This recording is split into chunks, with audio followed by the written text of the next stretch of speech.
I am Dr. Kay Fontana, life force coach and grief recovery specialist, and I am deeply familiar with the pain of loss, having experienced many throughout my life. At just 9 years old, I lost my brother to cancer and witnessed my parents' immense grief, which was unbearable. Years later, my mother lost her battle with Alzheimer's, and then my father was diagnosed with cancer and passed away a week after his diagnosis. Most recently, in January 2023, I experienced the devastating loss of my husband and soulmate of 40 years due to multiple health issues. In between were countless other losses, including family members, friends, co-workers, beloved pets, and even finances. However, I turned my pain into my purpose and passion to share strategies to help you get through your darkest days and navigate the complexities of grief. This is the Healing Our Grieving Hearts podcast. Welcome to today's episode where I'm going to share my thoughts on grief and the role of social media and technology. Traditional ways of grieving have often involved personal and intimate rituals such as funeral ceremonies, gathering with family and friends, writing letters, keeping physical mementos, and seeking support from a close-knit community. These methods have provided avenues for processing emotions, finding closure, and honoring the memory of the deceased.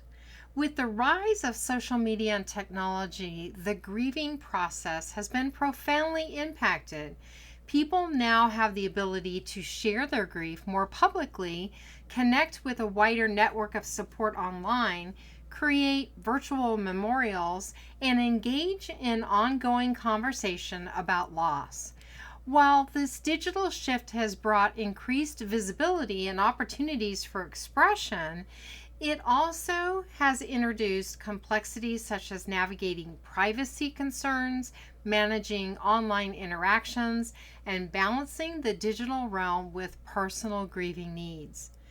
Social media platforms have revolutionized grief expression and processing, offering individuals new opportunities for sharing their experiences, seeking support, and commemorating loved ones. The digital era has facilitated a shift in how people navigate loss, with social media serving as a virtual space where grief can be openly acknowledged and shared with a wide audience. One significant way social media has changed the expression of grief is through increased visibility. Platforms like Facebook, Instagram, and Twitter allow individuals to share their feelings, memories, and tributes in real life, in real time, reaching an expansive network of friends, family, and even strangers. This visibility can provide a sense of connection and community during a time of loss, as well as offer a platform for individuals to express themselves creatively through photos, videos, and written posts.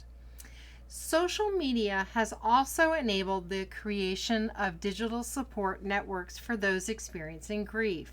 Online communities and support groups dedicated to grief and loss provide individuals with a space to share their stories, receive empathy and understanding from others who have gone through similar experiences, and access resources for coping with their emotions.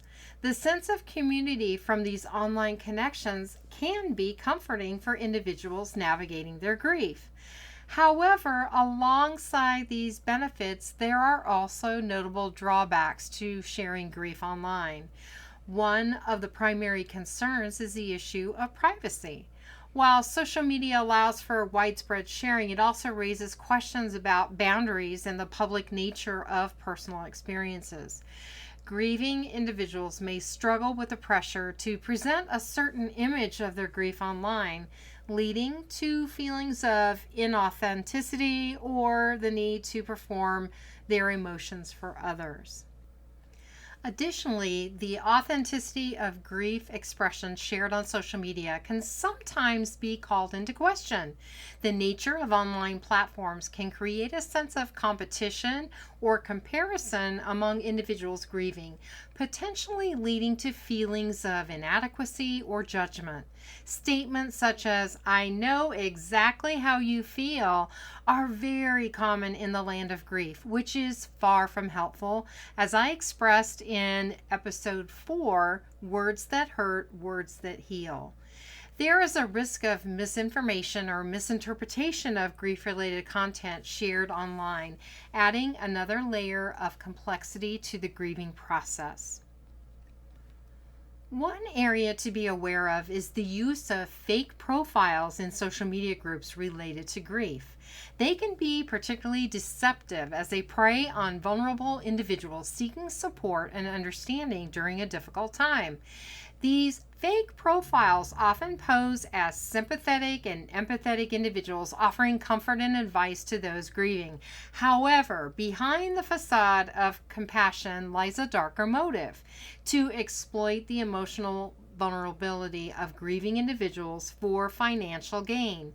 These scammers may engage in various money schemes, such as soliciting donations for fake charities, selling fraudulent products or services promising to help with grief, or even attempting to steal personal information for identity theft.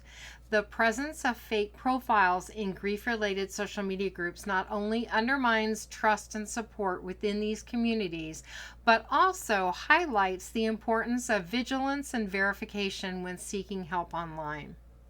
Social media platforms have undoubtedly reshaped how people express and process their grief, offering both opportunities for connection and support, as well as challenges related to privacy, authenticity, and the digital representation of emotions. Finding a balance between utilizing the benefits of online grieving spaces while also navigating the potential pitfalls is crucial in harnessing the power of social media for healing and communal support during times of loss. The other area I want to touch on is the concept of digital legacies and online memorials. These platforms have emerged as a way for individuals to preserve the memories of their loved ones in the digital world, ensuring their impact and stories continue to resonate long after they've passed away. Through various technological tools and platforms, people have found innovative and meaningful ways to honor the legacies of those they've lost, creating virtual spaces for remembrance and celebration. In Facebook, legacy contacts are individuals chosen by a user to manage their account after they die. These contacts are able to write a pinned post for the deceased user's profile, respond to friend requests, update profile pictures, and memorialize their profile so friends and families can continue to post on it. The legacy contact can also delete their profile if they are called to do so. This feature ensures that a user's online presence is taken care of, allowing for a sense of closure and control over their digital legacy. It's a thoughtful way for users to plan for the future and ensure their online accounts are handled according to their wishes. Now, my late husband still receives bogus friend requests even after I memorialized his page. However, I can promptly delete these requests after I receive notification. I was also able to get his fake profile deleted after his account had been hacked. So being a legacy contact is very beneficial. Another common practice in creating digital legacies is the establishment of online memorials or tribute pages. These platforms, often hosted on social media sites, dedicated websites, or memorial services, serve as digital spaces where friends and family and acquaintances can gather to share stories, post photos, leave messages, and commemorate the life of the deceased. Funeral homes often provide access to memorial pages where the obituary can be posted, as well as comments from family and friends. In a previous episode, I mentioned the digital legacy site called Keeper at mykeeper.com that I use for my husband's legacy page, where I uploaded photos with captions, videos, and his obituary. You can select who has access to the page by sending them a link. Online memorials provide a lasting tribute to the individual, allowing their legacy to be preserved and celebrated by a global audience. Another popular way people honor their loved ones through technology is by creating multimedia tributes, from personalized video montages and slideshows to audio recordings and digital artworks. Individuals use technology to craft dynamic and heartfelt expressions of their connection to the deceased. These creative actions not only serve as acts of remembrance, but also as emotional expressions of love and grief. The concept of digital legacies and online memorials showcases the transformative power of technology in preserving and honoring the memories of loved ones. Through a variety of platforms and tools, people have found innovative ways to keep the legacies of their loved ones alive, creating a sense of connection, remembrance, and celebration in the digital world.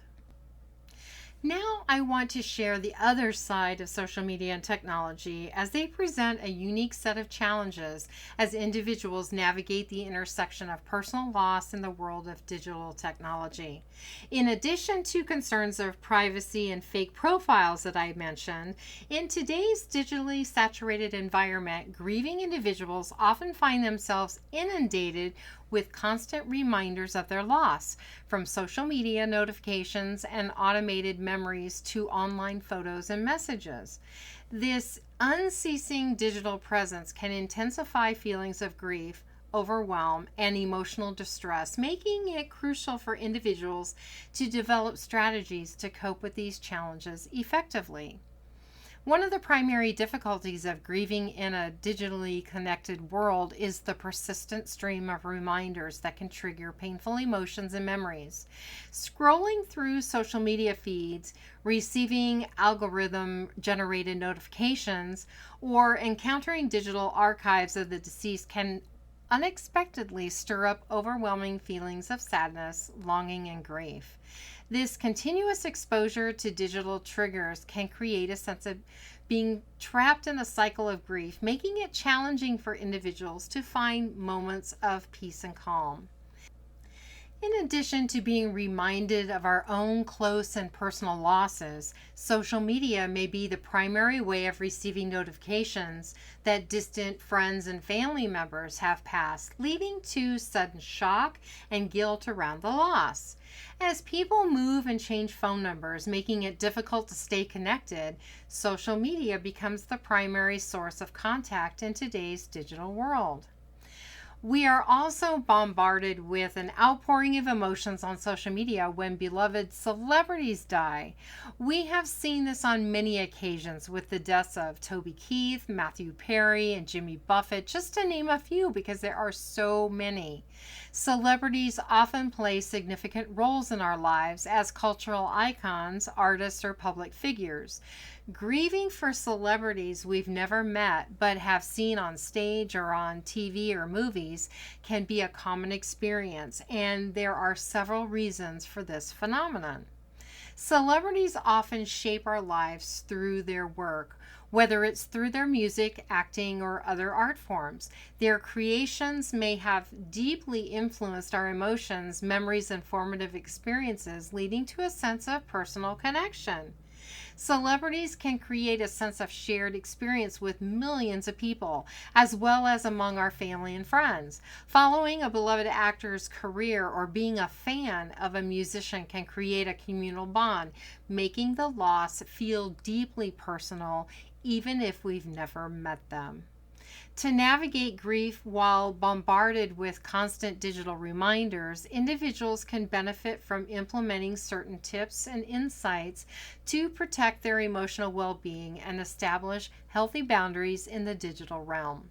Some effective strategies include establishing digital boundaries by regulating the frequency and duration of online interactions, which can help create a sense of control over one's exposure to grief triggers. Taking breaks from social media, muting or unfollowing triggering accounts, and adjusting notification settings can minimize the influx of digital reminders. Cultivating a supportive online environment can provide a sanctuary for individuals to process their grief. Joining grief support groups, following accounts that promote healing and self-care, and engaging in positive and uplifting content can offer comfort and validation during the grieving process. Incorporating mindfulness techniques and grounding exercises can help individuals stay present and centered amidst the chaos of digital stimuli. Mindful breathing, journaling, meditation, and grounding exercises can build self-awareness, emotional regulation, and resilience in the face of overwhelming grief triggers. Prioritizing in-person connections and seeking support from friends, family, or professional counselors can offer a sense of human connection and empathy that transcends the digital realm. Engaging in face-to-face conversations, attending support groups, and participating in physical activities can provide a tangible sense of comfort and companionship during the grieving process. By consciously navigating the challenges of grieving in a hyper-connected world and implementing proactive strategies to manage digital reminders, individuals can develop resilience, self-care, and emotional well-being as they navigate loss in the digital world. The mission of Healing Our Grieving Hearts is to provide energy healing and spiritual support and guide individuals through the process of grief recovery and purpose discovery. For more information on how to benefit from grief healing modalities that I offer, go to my website at www.healingourgrievinghearts.com, where you can also schedule a complimentary grief breakthrough session. You will also find 2 guided meditations on the media page. To follow me on Facebook, go to facebook.com/k.fontana. Thank you for listening to this episode of Healing Our Grieving Hearts podcast. Remember, you are not alone in your grief, and your experiences and emotions are valid. Join me next Saturday at 10 a.m. Arizona time as we continue to explore the human experience and the experience of anticipatory grief. Until then, be kind to yourself.